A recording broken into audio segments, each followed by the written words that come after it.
कैसा अन्याय है ईश्वर का, क्यों इतने निर्मम है ईश्वर, इस तरह का भी भाव लोगों के मन में आया।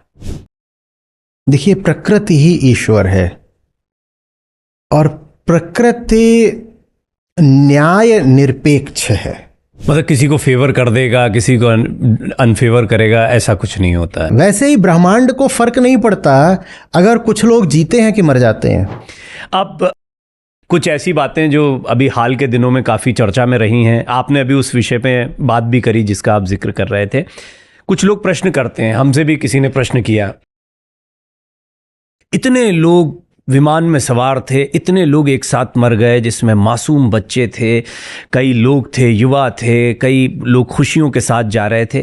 कैसा अन्याय है ईश्वर का, क्यों इतने निर्मम है ईश्वर, इस तरह का भी भाव लोगों के मन में आया। देखिए, प्रकृति ही ईश्वर है और प्रकृति न्याय निरपेक्ष है। न तो वहां न्याय है न वहां अन्याय है। वहां बस एक बड़ी व्यवस्था है और छोटे संयोग हैं, या दुर्योग भी, दुर्योग जैसे भी कहिए, रैंडमनेस। यदि मैक्रो दृष्टि से देखें, थोड़ा ऊपर से विहंगम दृष्टि से देखें, तो वहां व्यवस्था है। उदाहरण के लिए सूर्य है, ग्रह उसके चक्कर काट रहे हैं, फिर मिल्की वे आपकी आकाशगंगा, उसमें करोड़ों सूर्य हैं और ब्रह्मांड में करोड़ों इस तरह की आकाशगंगाएं हैं और उनकी अपनी एक सुनियोजित व्यवस्था है जिसको कभी तोड़ा नहीं जाता। वो अपना चल रही है। पर ये बड़े स्तर पर हो रहा है। वो पृथ्वी जो सूर्य का चक्कर काट रही है एक व्यवस्था के अधीन, उस पृथ्वी पर छोटी छोटी क्या घटनाएं हो रही हैं, वो बिल्कुल संयोगिक बात है। मैं उदाहरण देता हूं। ये हमारे सामने पानी रखा है, ये चाय रखी है। हमें यह दिखाई दे रहा है कि ये स्थिर हैं। हमें यह दिखाई दे रहा है कि इनका जो तल है उसमें कोई लहर नहीं है। हमें यह भी दिखाई दे रहा है कि इनका एक विशिष्ट तापमान है।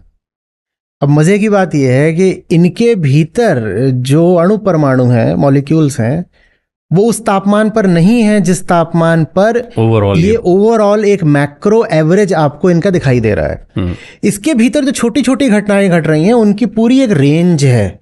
इसके भीतर ही मॉलिक्यूल्स हैं जो स्थिर नहीं है, उनकी बहुत तेज गति हो सकती है, 100 मीटर पर सेकंड।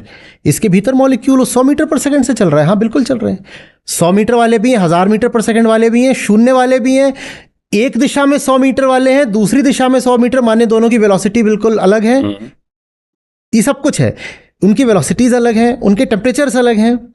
तो कुल मिलाकर मैक्रो तल पर तो हमको एक व्यवस्था दिखाई देगी, पर माइक्रो तल पर एक इंडिविजुअल मॉलिक्यूल के साथ जो हो रहा है वो रैंडम है, वो रैंडम है।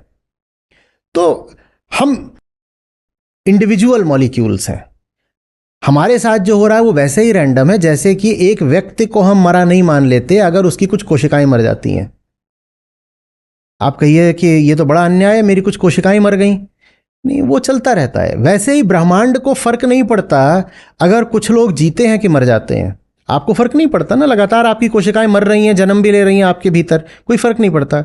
वैसे ही ब्रह्मांड है, उसमें लोग जी रहे हैं कि मर रहे हैं, ब्रह्मांड इन सब बातों से उदासीन है, उसे कोई फर्क नहीं पड़ता। प्रकृति में कोई न्याय व्यवस्था नहीं है। ये जो पूरी बात है कि ईश्वर न्याय करता है, मतलब किसी को फेवर कर देगा, किसी को अनफेवर करेगा, ऐसा कुछ नहीं होता है। कोई ये ना माने कि वो संयोगों से अछूता है। जन्म भी संयोग है, जीवन भी संयोग है, मृत्यु भी संयोग है। इस संयोग से पार जो है उसको अध्यात्म कहते हैं, उसे आत्मज्ञान कहते हैं। उसके अलावा कुछ नहीं है।